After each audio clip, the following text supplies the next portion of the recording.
मराठी व्याकरण, वाक्य आणि वाक्याचे प्रकार. Good morning students, Swati teacher here. Today we will start with Marathi grammar part. So vakya, we'll start with vakya. Vakya means sentence. So what is a sentence? Vakya means sentence. संपूर्ण अर्थ व्यक्त करणाऱ्या शब्दसमूहाला वाक्य म्हणतात. Sentence shows us the complete meaning. I am going to school. When I say this sentence, you understand the complete meaning that I am going to school. If I say I am going, you don't understand where I am going. मैं कहाँ जा रही हूँ ये पता नहीं चलता. But मैं जब बोलती हूँ I am going to school, तो समझ में आता है कि मैं स्कूल जा रही हूँ. I am eating breakfast. मैं ब्रेकफास्ट खा रही हूँ. So when the words arranged in such a way that they give some definite meaning, that is known as a sentence. जो वर्ड्स रहते, शब्द रहते, शब्दों को ठीक से अरेंज करेंगे और उसका कुछ मीनिंग होता है, बराबर सही मीनिंग होता है, तो उसको क्या कहते हैं? वाक्य.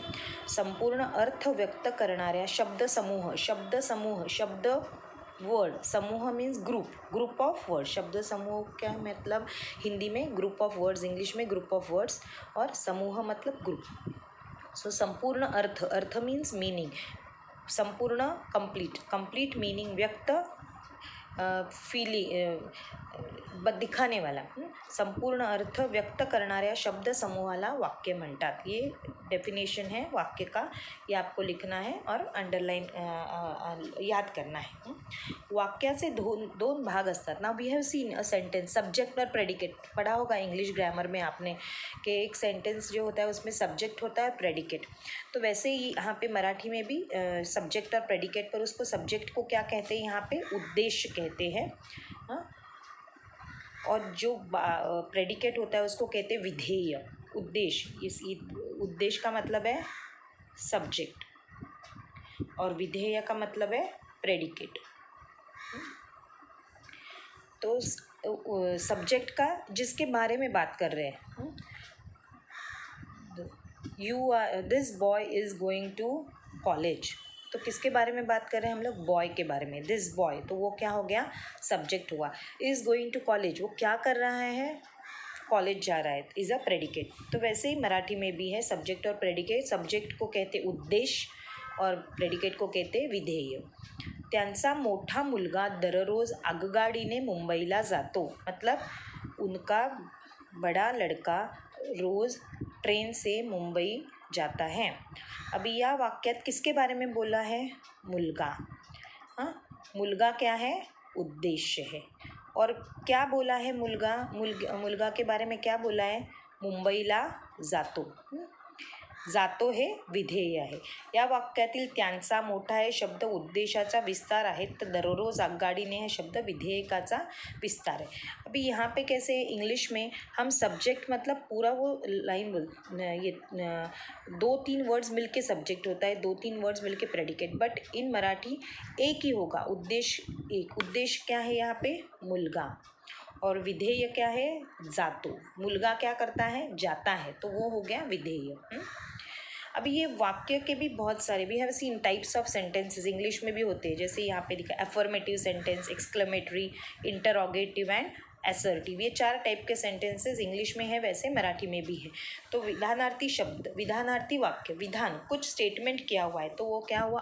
अफर्मेटिव. कुछ स्टेटमेंट बताया, जैसे today is Sunday, sun is shining in the sky. तो ये क्या हुआ? जस्ट सेंटेंस बताया है, कुछ हमको विधान किया है. कुछ बताया है सेंटेंस, तो उसका हो गया विधानार्थी वाक्य. ही वाक्य वाचा. माझे घर दवाखान्याजवळ आहे. माझे घर मतलब मेरा घर, दवाखाना डिस्पेंसरी या हॉस्पिटल कुछ भी बोल सकते हैं. माझे घर डिस्पेंसरी के पास है. तो रोज़ व्यायाम करत नाही. वो रोज़ व्यायाम नहीं करता. तो ये क्या है? विधान के लिए आए. केवल क्या है? कुछ सेंटेंस बताया गया, उसके बारे में ना हमको कुछ पूछा है, ना हमसे कुछ उनको आंसर चाहिए, ना कुछ अलग से बताना है, सिर्फ एक स्टेटमेंट किया है, तो उसको क्या कहेंगे हम? विधानार्थी वाक्य. इंग्लिश में वो है अफर्मेटिव सेंटेंस. सेकेंड इज प्रश्नार्थी वाक्य. ना ये इससे समझ में आता है प्रश्नार्थी, प्रश्न पूछा गया है, तो ये सेंटेंस में हमेशा क्वेश्चन मार्क रहेगा.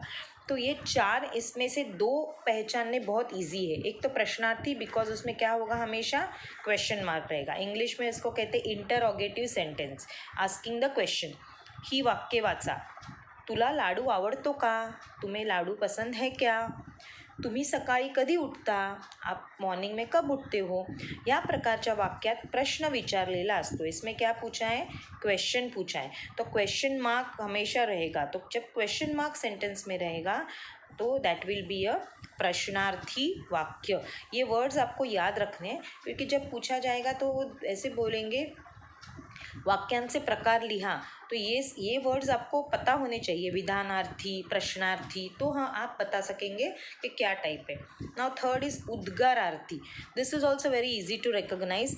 ये वाला जो है प्रश्नार्थी और ये उद्गारार्थी पहचानना बहुत इजी है, क्योंकि दोनों में एक साइन रहती है। जैसे प्रश्नार्थी में क्वेश्चन मार्क रहेगा, उद्गारार्थी में ये एक्सक्लेमेटरी मार्क रहेगा। ये एक्सक्लेमेटरी सेंटेंस है, सडनली हमको कुछ बोलना है, ओ ऐसे करके हम कुछ बोलते हैं, वाओ, तो दैट इज़ ऑल उद्गारार्थी। हम लोग एक्सक्लेमेट करते, एक्सक्लेमेशन मार्क डालते, सो वो भी इजी होता है पहचानने। तो ये दो सेंटेंसेस के टाइप जो है पहचानने में बहुत इजी है। ही वाक्य वाचा, अरे रे फार वाईट झाले, अरे अरे बहुत बहुत गलत हुआ, शाबास चांगले काम केले, शाबास कोई शाबासी देता है, गुड, वाव ऐसे, तो वो शाबास फार चांगले काम केले, या प्रकारच्या वाक्यात भावनेचा उद्गार काढलेला असतो। कोई अंदर से विथ फीलिंग्स, बहुत सारी फीलिंग्स के साथ बोला गया है, वो है उद्गारार्थी। और फोर्थ टाइप ऑफ सेंटेंस है आज्ञार्थी। ये भी पहचानने में ईजी है, क्योंकि इसमें ऑर्डर है, ऑर्डर, असर्टिव सेंटेंस, कुछ ऑर्डर दिया जाता है। ओके, ही वाक्य, मुलानो रांगेत चला, क्या बताया, बच्चों लाइन में चलो, उत्तम आरोग्यासाठी व्यायाम करा, अच्छे हेल्थ के लिए व्यायाम करो, कसरत करो। तो ये जो है इसमें क्या दिया जाता है, आज्ञा दी जाती है या कुछ ऑर्डर दिया जाता है कि ये करना है। ओके, सो ये चार तरह के हमने सेंटेंसेस के पार्ट पढ़े। पहले हमने क्या पढ़ा, what is a sentence, subject क्या है, उद्देश्य क्या है, और विधेय, बराबर प्रोनाउंस करो, ये उद्देश्य, द को द जॉइंट है, और श और य, उद्देश्य, और ये है विधेय, जिसके बारे में बोला गया है वो उद्देश्य, और मेन क्या बताया गया है वो है विधेय। और इसके 4 टाइप्स के सेंटेंसेस होते हैं, एफर्मेटिव, इंटरोगेटिव, एक्सक्लेमेटरी और असर्टिव। एफर्मेटिव को कहते हैं विधानार्थी वाक्य, इंटरोगेटिव को प्रश्नार्थी वाक्य, एक्सक्लेमेटरी को उद्गारार्थी वाक्य, उद्गारार्थी। ये जब रफ़ार होता है, इसको रफ़ार कहते हैं, तो ये जहाँ पे होता है उसके पहले वाले वर्ड के साथ उसको प्रोनाउंस करते हैं, उद्गारार, रा है और ये इसका भी र, तो रार्थी। जहाँ पे भी ये रहता है रफ़ार, तो उसके पहला जो वर्ड आएगा उसके साथ वो र करके पढ़ा जाता है। और लास्ट है आज्ञार्थी। यहाँ पे भी देखो, थी के ऊपर ये रफ़ार है, तो आज्ञा के साथ हम लोग ये र ज्वाइन करते हैं, आज्ञार र, मतलब आज्ञा और र आएगा, आज्ञार्थी। तो इस तरह से आपको पढ़ना है। तो ये कंप्लीट आपको रीड करना है। और अभी मैं सेंटेंसेस देखती हूँ है क्या, नहीं तो मैं सेंटेंसेस देती हूँ बाद में, आपको उसके टाइप्स बताने हैं। So we have started with this grammar part, हमने स्टार्ट किया वाक्य के बारे में, और वाक्य से प्रकार आज हमने पढ़े हुए। Okay, thank you.